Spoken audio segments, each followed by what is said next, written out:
Okay, guys, let's get started. So a massive welcome to everybody who's joining us on Facebook and joining us here today.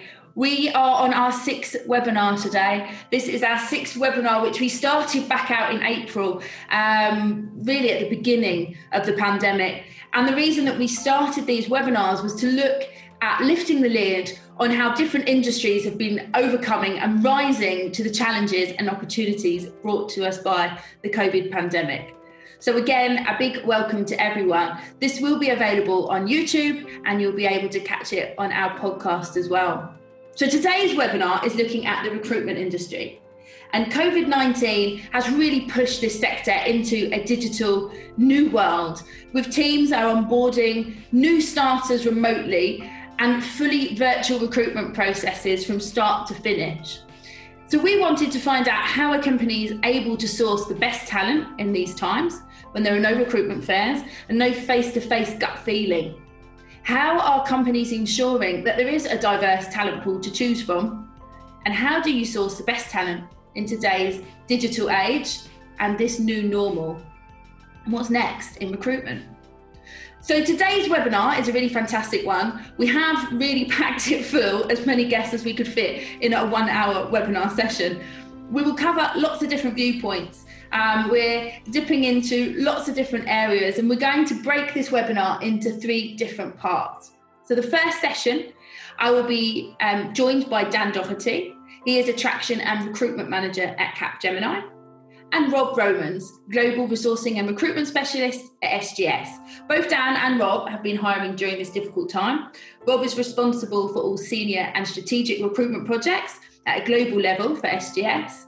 And he'll be talking about how the team of recruiters, 160 recruiters, have been looking at their challenges and the wins that they've actually found during this time. Dan from Capgemini, Global Attraction and Recruitment Manager, is going to really talk to us about a candidate's perspective as well.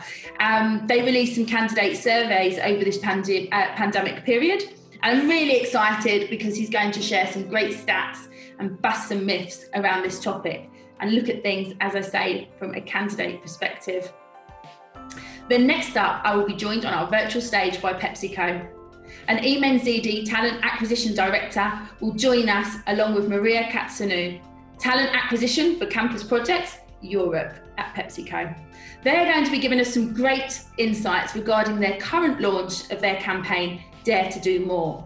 And they're going to talk us through how they've been developing new strategies to ensure they are recruiting in a diverse talent pool. And then we will move to Stefan Begall. He is Global Head of Recruitment at Volvo Cars. And we're going to be looking at the changes that Volvo teams made in terms of in-housing and looking how that affected their overall strategy, which they believe has helped them during the COVID crisis. So there's a large agenda for us to get to, so I will get started with Dan and Rob. So a big welcome to you both, and thanks very much for being here. We really want to understand a lot from both your perspective, and as I mentioned, Dan being able to have a look as well from the perspective of the candidates, which is a really interesting position to look at as well. So I really wanted to first kick off around the major changes that you had to make. Dan, first, looking at things from your perspective, what are the major changes that you've had to make? I mean, how much of what you were doing was digital before the crisis? Dan? Yeah, so a lot of our Can you hear me, yeah? Yeah. Yeah, so a lot of... Sorry, it's a bit of a delay. A lot of our attraction activity was quite digital focused before COVID came around, in terms of our presence on social, our digital interactions, programmatic ads, and online events and webinars. So we probably didn't see too much of a swing or change since March. We've probably just done a little bit more of that. because of the restrictions in doing things face to face. I think where the biggest changes for us has been in the assessment selection piece. We were doing digital interviewing, and it was the assessment centre, which was normally face to face, that's now become digital. And that's been the most significant change for us in that transition that happened in March.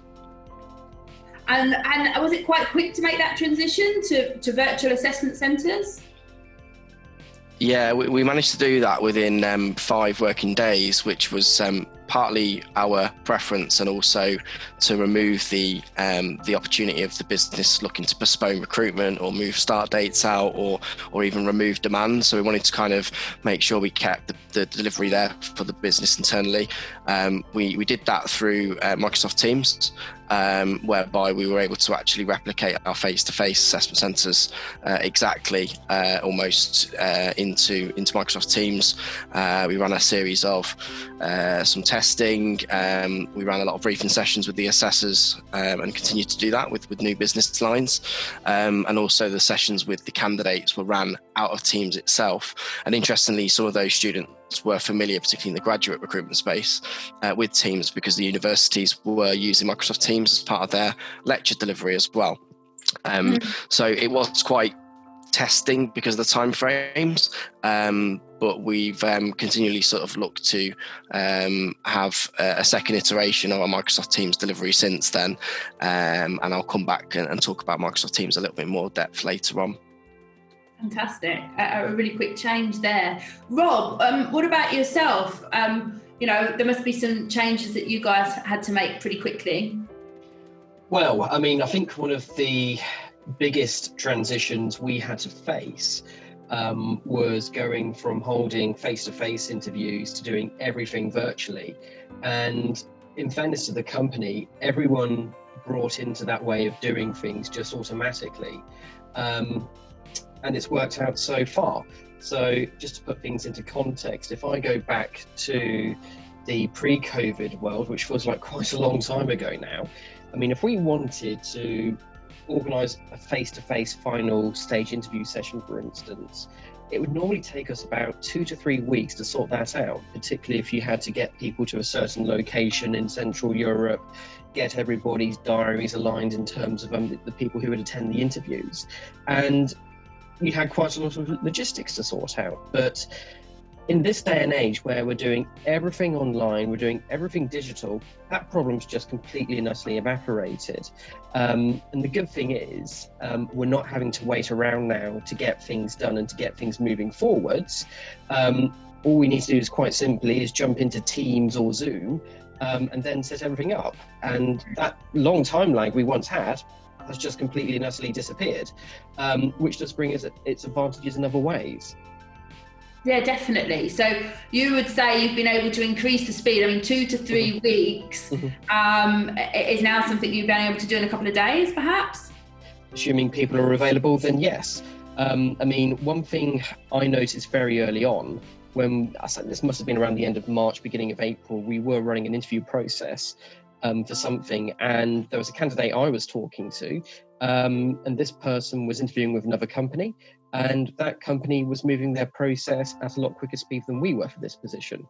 And that for me was the warning moment, the wake-up call, really. I think it's fair to say everyone on this call can appreciate what digitization can do, what automation can achieve. We knew about it, but that for me was the light bulb moment in a way, really, because it just summed up how quickly people were moving, and it was a lot quicker than normal. And I mean, we are generally very efficient with our processes, but when I saw that somebody was being a little bit quicker, I thought, right, okay, we need to up the tempo a little bit here. So yes, I mean, this is it. I mean, if you are just clicking buttons, sending emails, using an ATS system to help you, self-schedule candidates, for instance, then yes, a lot of time and administration has been taken away. And assuming people have got the availability to talk quite quickly, which they really should have if you plan things properly in advance right from the start, then yes, processes will be completed in a considerably quicker amount of time. And that, of course, does create capacity for taking on more work. Yeah, absolutely. And giving you the ability to make sure that you don't lose the best talent, the candidates that you want, because somebody else is moving faster than you.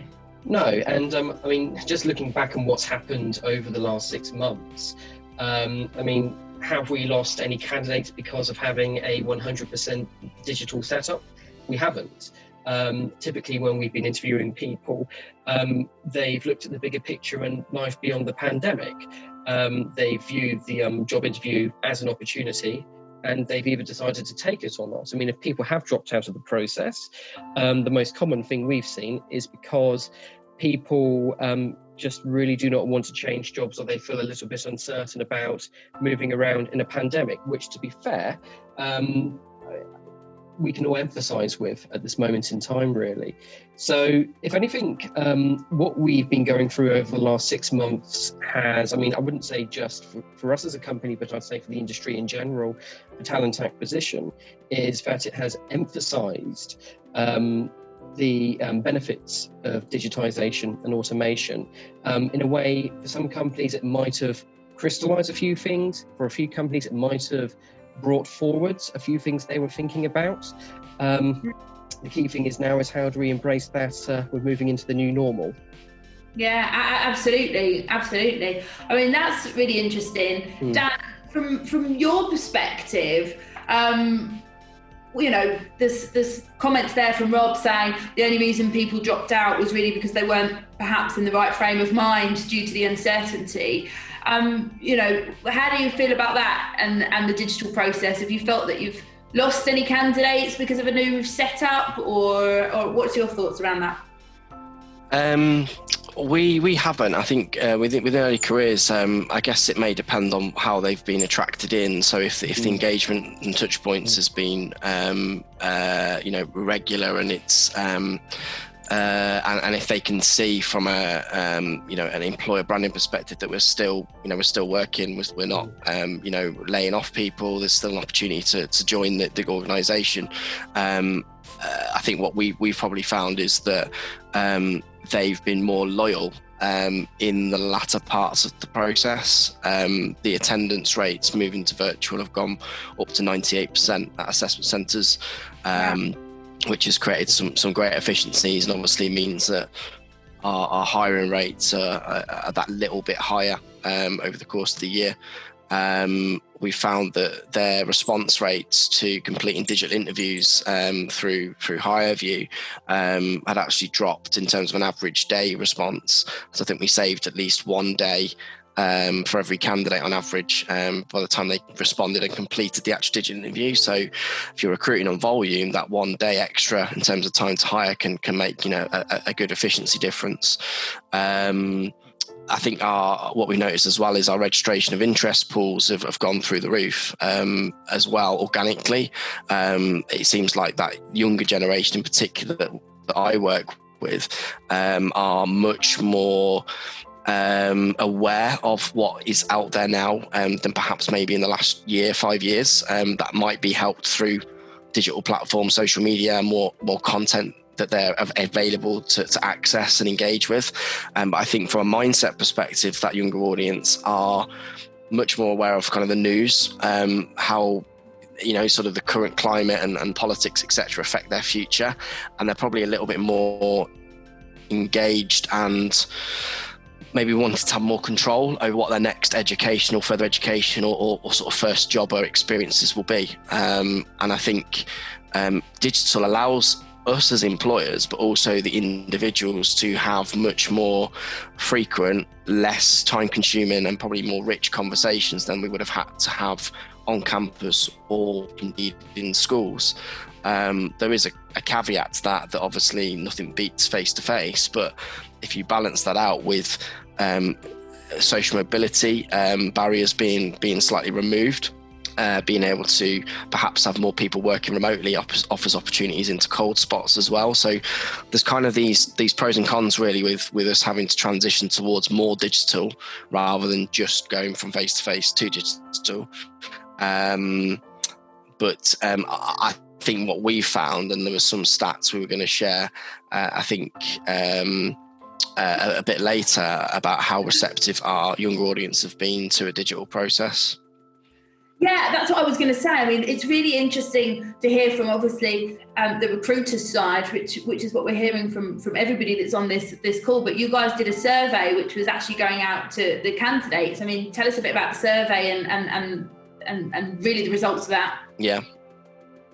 Yeah, so we went out to both our candidates that have been through our process, but also had been involved in face-to-face assessment centre processes, recruitment processes with other early careers employers over the years. So it was not deemed a Capgemini specific survey, but we wanted to get their views on having been through the virtual process and having been through a physical on-site process with an employer, what their preferences would be. So one of the sort of pertinent questions that we asked was, okay, you're given the choice to go to a virtual assessment centre and a face-to-face, having done both with different types of employers.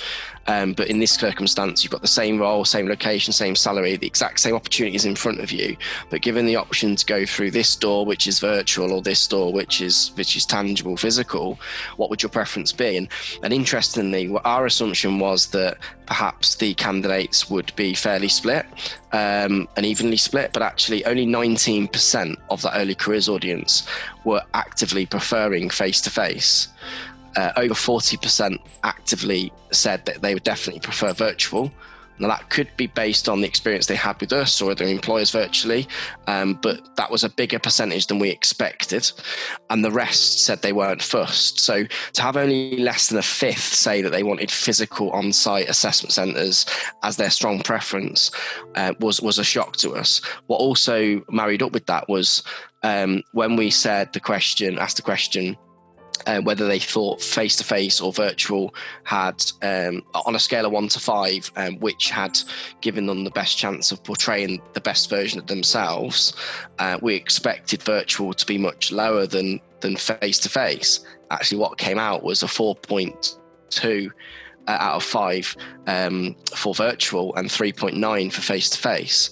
I think that is partly because of them being able to be more comfortable in their environment. They're in their bedroom, like me.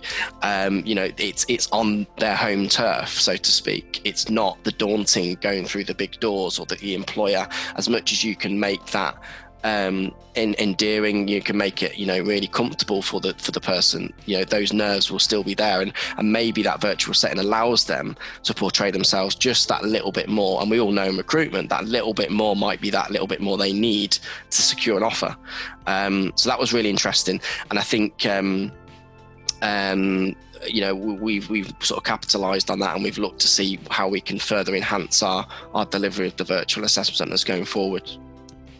That's really, really, really interesting and quite surprising that the numbers really do favour the digital world more than I thought, and more than many other people thought, I'm sure as well. Rob, I mean, you were talking about 100% digital world. What do you think the future holds for recruitment? Do you think 100% is something that would be a possibility going forward in a permanent sense? That's a really interesting topic and debate, and there's so many different ways we could answer that one, really.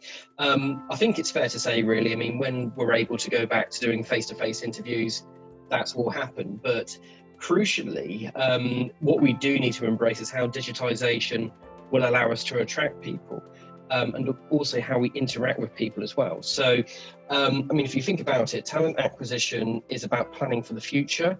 And one thing companies should be doing is sourcing people they'll need in the future.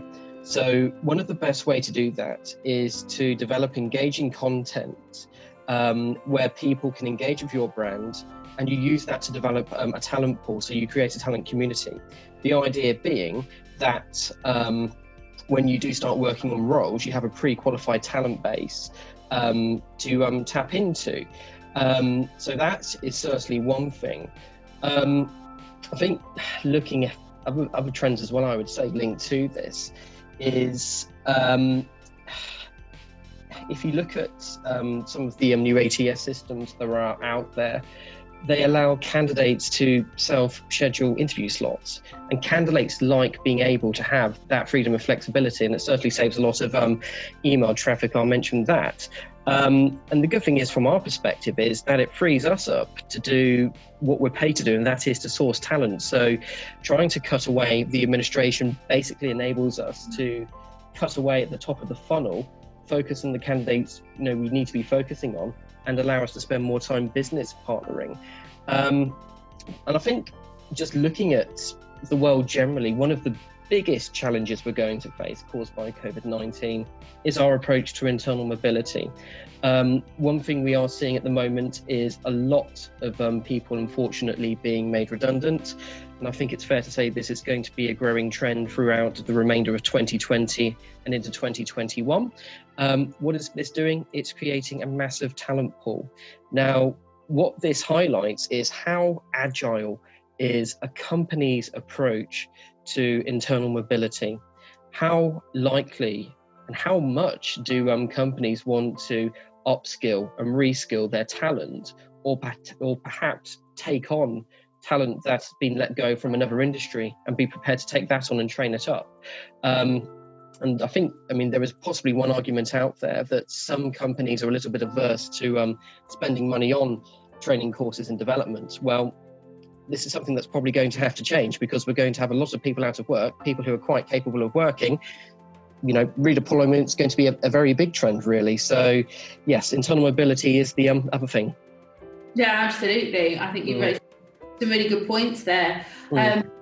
Dan, what do you think about the future 100% digital process?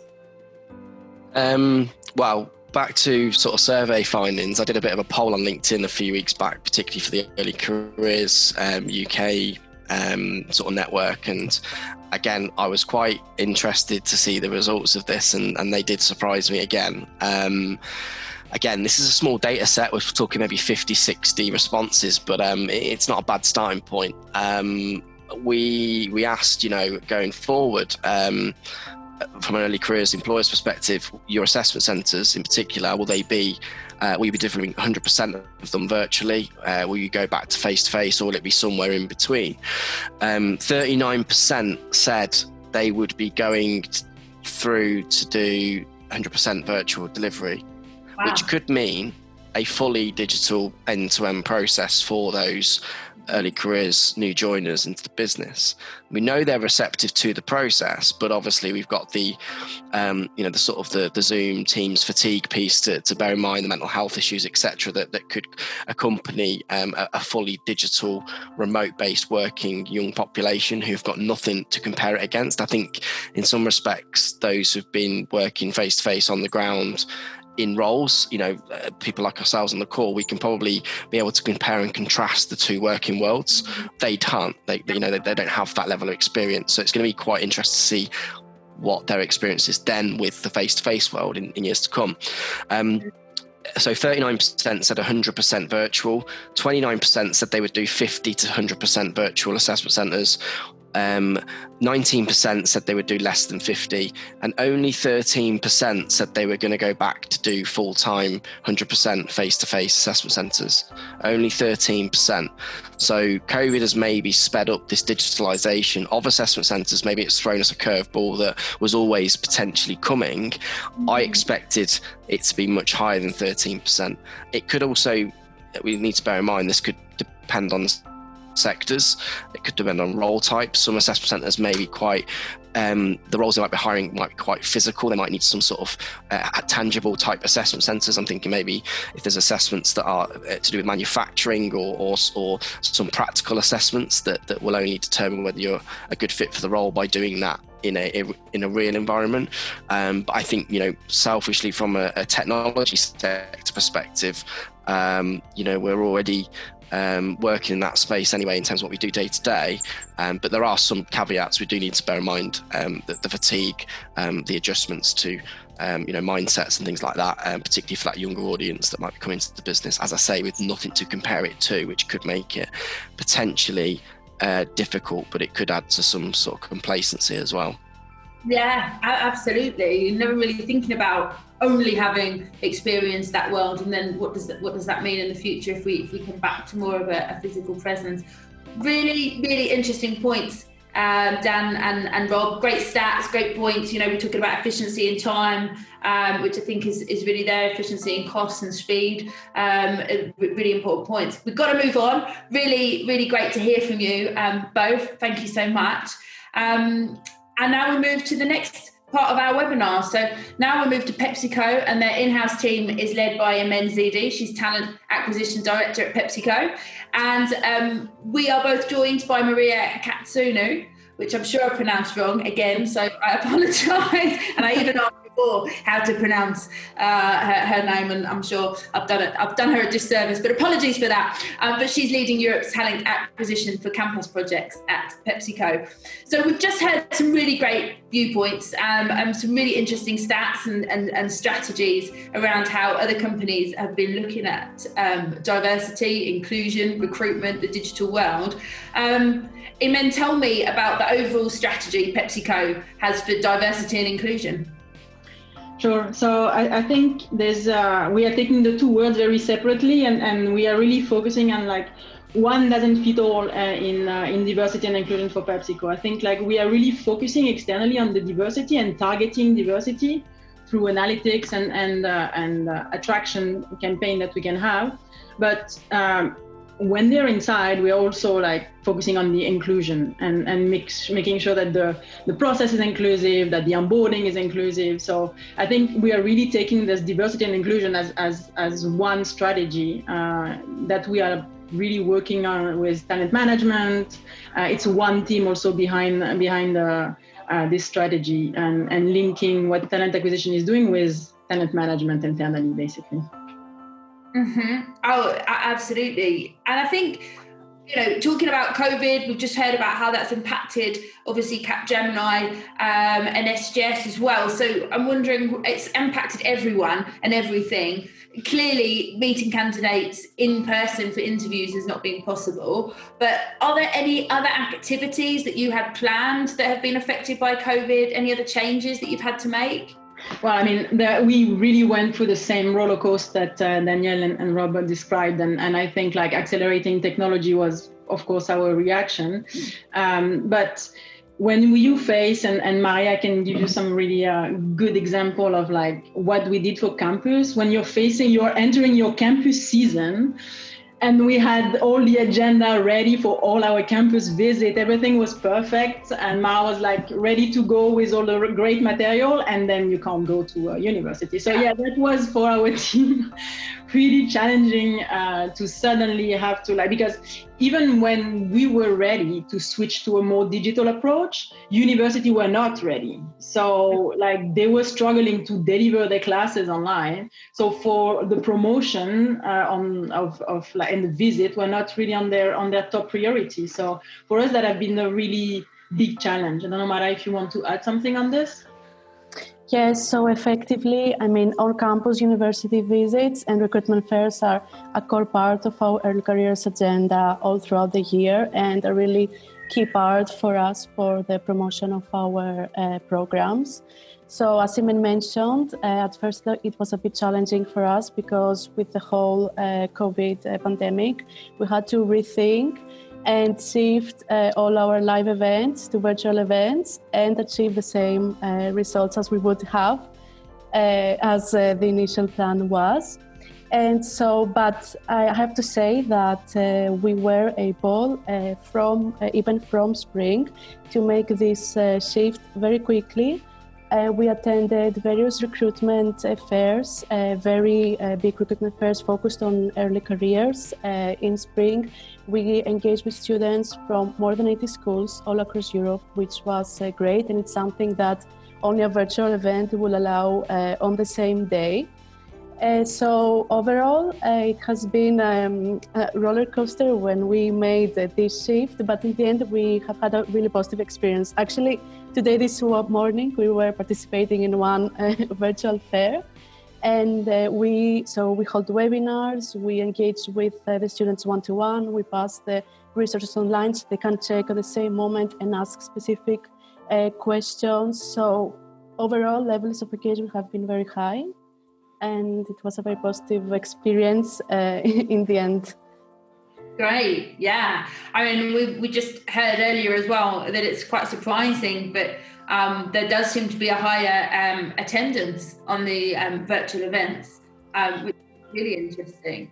Yes, exactly. Because basically only virtually you would be able to visit many universities at the same time, because normally for live events you would go maybe to some specific universities to attend their own fair. But with this kind of events that we participated in, we could engage with students from many different universities all across Europe, which for our programs was very effective, because we have many graduate positions from early careers all across Europe. So this was a great. It's a big teamwork also. I think we have the chance to have a very engaged talent acquisition in each of the business units. So I think one also, again, to resonate with what I've been said before, but we really turn around and try to equip our local team with some tools on like how to be more resilient, how to deal with like this move of everything online. And we had really an amazing reaction of all the TA in all the region in Europe being super supportive, being engaged on all the shift to digital agenda. So we have been really working as one team behind the scene, and it was really nice to see. Yeah, absolutely. And that kind of touches on one of the advantages really that we've found from a 100% digital approach, the advantage for people to be able to attend more fairs, and that also there is a higher attendance rate. Are there any other opportunities or advantages to a 100% digital approach? I guess it's we also went to like push the agenda on gamification, which help with the diversity targets that we have. So we are like trying to stop the bias that we could have during the classic hiring process. So going through a gamification is decreasing the bias during the process. Going to like more diverse university that we will not normally visit also. Increase the chance of diversity for us. So we've been trying to play around to like increase those diversity targets using the digital approach. Yeah, and I guess that really touches really on the dare to do more challenge. Sorry, tongue twister. Mara, tell us a little bit about the games and what is that challenge? Yes, so basically the Dare to Do More challenge is a special process that we have in PepsiCo for recruiting last year students and recent graduates. So basically it's an open innovation competition, and it's done virtually. There are various countries participating and offering graduate programs from PepsiCo. So students, recent graduates, in order to apply, we ask them to send us their ideas on the next big food and beverage trend, and how they would take the idea to market.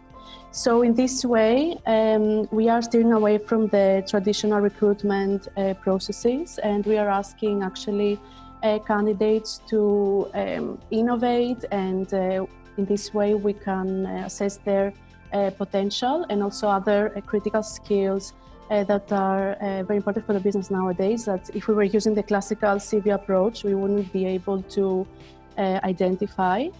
And as Imene was saying, this year we have been investing a lot on technology, and we have added new technology enhancements in this process in order to make it as fun as possible.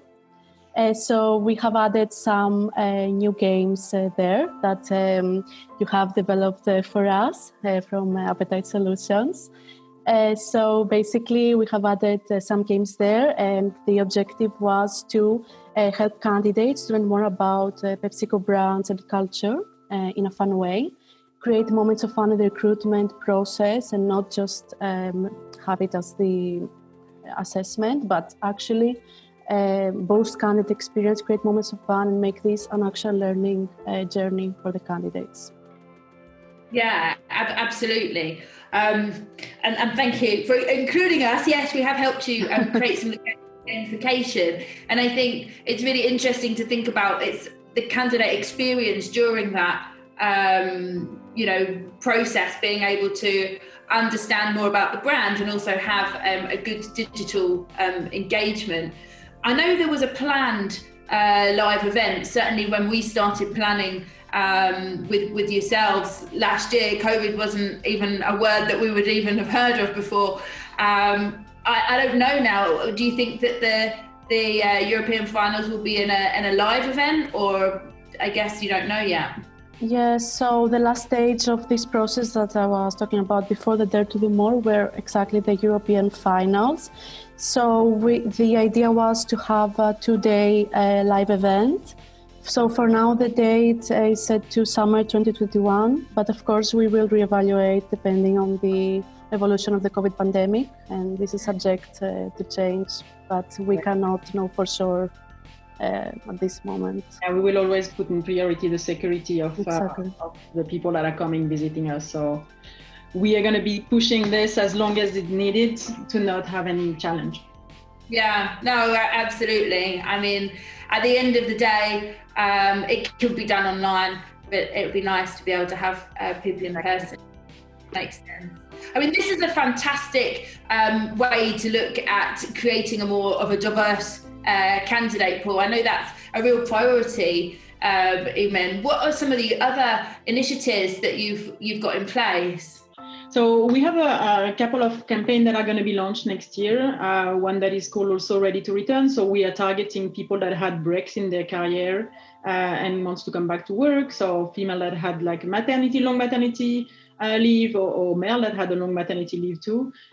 So we are looking at investigating what are exactly the need in our business unit, because as I said at the beginning, we don't want to do one campaign fit all of the need in Europe, because we know that there's some diverse needs. So we are really in the phase of looking at the analytics at the moment and considering where are the challenges in terms of bias and how much can we change the diversity that we have, and what are the points that we should implement in each of the BU. So looking at that, of course, gender is one, age diversity, as we are talking about the campus and the young graduate recruitment. We are, of course, looking at different like diversity in diversity of thought, so people that are coming from different background also. This is where we are exploring, but we are really focusing first on looking at what is the need, how we can define a diverse company, and then making some very targeted activation and campaign around it. No, really targeted campaigns based on those priorities, and I can see that that's a real strategy that you're putting out in place there.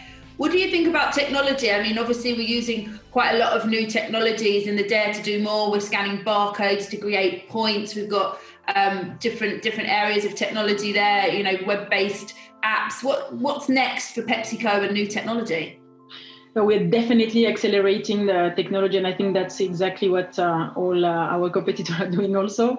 But I think we are looking at technology more on the end-to-end basis, on of the hiring manager journey, of the candidate journey, and more like trying at the moment.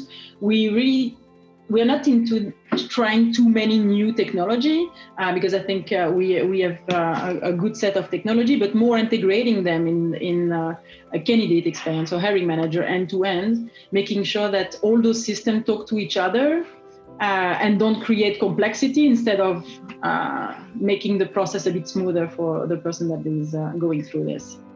Sure. And I guess there's so many different learnings as well, from moving to 100% digital onboarding, from looking at the Dare to Do More, all of those virtual fairs. I mean, there must be a lot of different learnings and analysis. Yeah, but I think one of the points also is not to take decision a bit too quick. One of the leadership team, for example, looking at the seating space in the office, they are not really willing to take decision based on only 6 months of, okay, we are entering in a new normal. And I think in the recruitment and the campus and diversity, we are also waiting a little bit to see exactly if those trends are real trends, or if we are going back to a sort of another level of normals. And I think it's important to not take decision too fast based on few data that are not probably going to be a trend. So we are a little bit cautious on this, and we are mainly focusing on making the experience a bit better, taking care of mental health, as also Daniel and Rob mentioned. Yeah. I think, making sure that we're helping the transition for hiring manager, for the TA, for how to manage a team remotely. How do you manage a team of 20 recruiters remotely, 100%? Those are new skills that we need to build before taking decision on data that are just very fresh. No, and I think that really raises a good point that you mentioned. One of the things that you focused on doing wasn't just on turning into virtual events from recruitment fairs that were physical, but also that you spent some time really trying to give those skills and tips. Capability is a big topic for PepsiCo, and working remote 100%, dealing with your extra fatigue, this new fatigue of Zoom, dealing with your mental health, dealing with your work-life balance, all those new skills that we need to teach our teams, and that we are really focusing on developing capability for the manager also to be able to take 100% digital decision, these type of things. We are really investing a lot on capability. So it's a big agenda for us. Yeah, a very busy time, I think. Weirdly enough. Yeah, exactly. Well, thank you so much. I mean, it's been great to hear both about the challenge, but also the more overarching strategy and the priorities that you've got for now, but also for the future. So thank you very much. For the invitation. Imene and Mara, thank you very much for your time. Thank you for inviting us. And so we now move to our third and final section of the webinar. I'm now going to be joined by Stefan Begall. He's Global Head of Recruitment at Volvo. Stefan was actually moving to the in-house model about 4 years ago and has finished that implementation. And he's going to tell us a little bit more about that. Stefan, a big welcome to you. Thank you very much for joining us. In the last few years, the last 4 years, you've been undergoing in-housing. How's that been going? How many people have you been hiring? Tell us about that. Thanks for having me and for having us. I first thought I was going to show a presentation, but given how it feels more interactive not to do that, I will just speak from the top of my head instead. So moving into in-housing in general, I mean, we realized about 5-6 years ago that given that people are our greatest asset, why would we give the ownership of selecting our people to a third-party provider? So we then made a decision to move in-house and did so globally. That was also part of us wanting to have a greater ownership, not only of the gold medalists, but maybe the entire long and short list. And we also thought that having more dedicated recruiters with one focus, that is being serving us and our agenda, and not necessarily a third-party provider who is more looking at the ringing the bell and making a profit, but rather making a long-term profit for us as a company. And then, of course, cost was an issue because we have hired tremendously over the past 10 years since we were acquired by Geely. I mean, since 2010, when we were 23,000 employees worldwide, we were last year about 45,000 people. So we increased with around 22,000 people in 10 years. From an in-house perspective, I would say over the past 4 years, we have hired approximately 4,500 to 5,000 people, and that's just in Sweden. And then, of course, quite a lot of people around the world as well. Yeah, that's a lot. So it's given you a chance to test the model at least. Definitely, most definitely. So how do you feel the main benefits then have come from the new in-housing? You know, does that differ over markets? I would say that, I mean, having dedicated recruiters that support a designated area. So we don't have a ton of special generalists that do everything. And we have let's say, a functional, where we divide our recruiters working either towards R&D or our commercial business or our corporate functions, etc. So that you have specialists recruiting within the same area over and over and over again. So their candidate network, their business acumen of our business is highly increased towards to being a more generous serving everybody. What we also committed to when we went in-house is to offer the same service for internal recruitments as for external recruitments. And we do about 1,500 to 2,000 internal recruitments per year. And that, of course, has increased the quality substantially in-house, which has been highly appreciated by our managers who back in the days had to run the recruitments themselves. Mm-hmm. Yeah, absolutely. So really being able to focus on replacing, moving people around rather than focusing on external all the time. That makes big sense. What about different markets though? Is there any markets that in-housing doesn't really make sense or isn't so well received? Well, I would say that depending on how mature the recruitment market is in general, that's where we've seen some differences. We have quite a lot of operations in China, and there the market is still more interested in working with third-party providers, especially from a candidate side. They don't want to necessarily expose themselves directly to a company. So they actually want to have, let's say, that piece in between, while in the more Western world, we see that we have a bigger impact when we recruit ourselves than when we use third-party providers. So there is a little bit difference depending on where in the world we recruit. But then I would also say that for certain specialist areas, I mean, if we talk really specialized people, of course, we still use some exec headhunters, etc. But overall, it is a very small amount where we go outside of our own environment, so to say, because we have the competence and the know-how to serve our population of managers with the needs they have. Sure, that makes sense. What about retention? When it comes to retention, any benefits, any notable statistics there? Well, given that, we have recruited quite significantly and added heads. So retention is in general a huge topic for us because we, of course, want to increase the tenure that our members of staff have with us. And given that we can follow our let's say, new employees or candidates in a much better way than we even could before, having the entire and also the employee life cycle, where we are deeply connected with the other parts of HR, I would say we give ourselves a better opportunity to both at an early stage see, okay, how's the onboarding worked out, which we help out with as well. Is there anything that we need to change in order to make sure that we keep our people long? So I would say constantly being able to learn, adapt to our ongoing processes to increase the number when it comes to retention. Yeah. Okay, that makes good sense. Tell me about the strategy with your own recruitment team that you have in Sweden.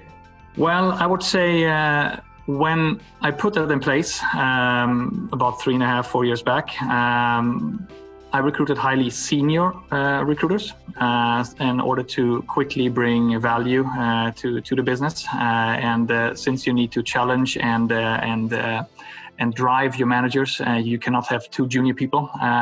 So I would say on average, the people have 10-15 years of either commercial or other in-house experience before they join us. And I also want to have a versatility that in terms of not only being able to recruit, but also be able to support with other parts. It could be succession, it could be organizational changes where you need to look at your setup from a different perspective, and that's where our recruiters are used quite significantly. So it's not only about recruiting; it's only supporting the business with other, let's say, manning-related matters.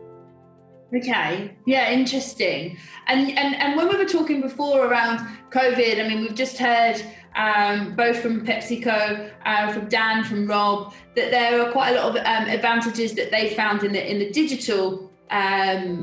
In the digital onboarding and the digital change.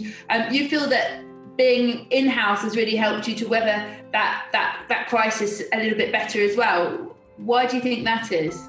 Well, given the versatility and also the seniority of our recruiters, I mean, we've had a rather extensive redundancy process in Sweden, where we have the majority of our white-collar workers. There we actually switched the use of recruiters to support the organization with creation of job and competency profiles. And so we could use our in-house capacity towards something totally different than they were hired for to do initially. So I would say that if you have senior people that have a good understanding and a deep understanding of the business area they're supporting, they will also be able to be utilized in a different way than just bringing on board people, but then also helping out with potentially exiting people.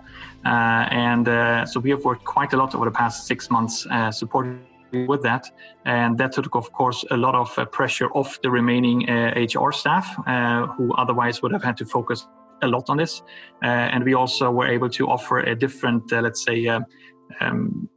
thinking and ways of working, given that the recruiters had quite a long experience from the outside of Volvo world, while otherwise our HR population is quite seasoned, if one can say that. So there aren't that many, let's say, new ideas. So I would say that that mix of new and old really helped us out and also brought a lot of value to the business. Yeah, okay, that makes good sense, especially being able to reassign in times of crisis staff that really understand the business, really understand the different roles and everything else, and the people within that business, to be able to reuse them to do something slightly different. So I think that's a really good point. What are your 3 top tips for companies that might be looking to move from outsourcing to in-housing as a model? What should people be aware of? What should they keep in mind? Well, I would say over the past 4 or 5 years, the trend in general is to do more on your own than only working with outside parties. But before putting an in-house function in place, I would ask myself, okay, why do we actually want to go in-house? I mean, what is the purpose? Is it cost related? So we want to have a more cost-efficient recruitment, or do we want to have a more increased quality? So depending what one is after, there are, of course, different setups you can choose. I would also ask myself, okay, what areas do I want these recruiters to focus on? Is it high volume junior recruitments? Is it bread and butter mid-size? Is it more? What areas you want them to focus on? You would then also choose what types of recruiters you're going to hire. And what we found a little bit of challenges with is the organization initially accepting how challenged they were by the recruiters when they came with job descriptions or when they came with recruitment strategies, because they had their old way of working, which they thought worked somewhat well for them. And when we then introduced a new model, also a lot of focus on diversity, inclusion, and just how do you bring your name out there, it was quite tough for them. So it took about a year to really get the full commitment and trust from the organization. And we had to prove ourselves many times before the line then actually said, you know what, this is superior value for us. And the last and most, I would say, important tip is, and I've spoken with a lot of companies who want to adapt our model, that is hire senior people. Because if you go cheap when you hire recruiters, you will get a inferior product.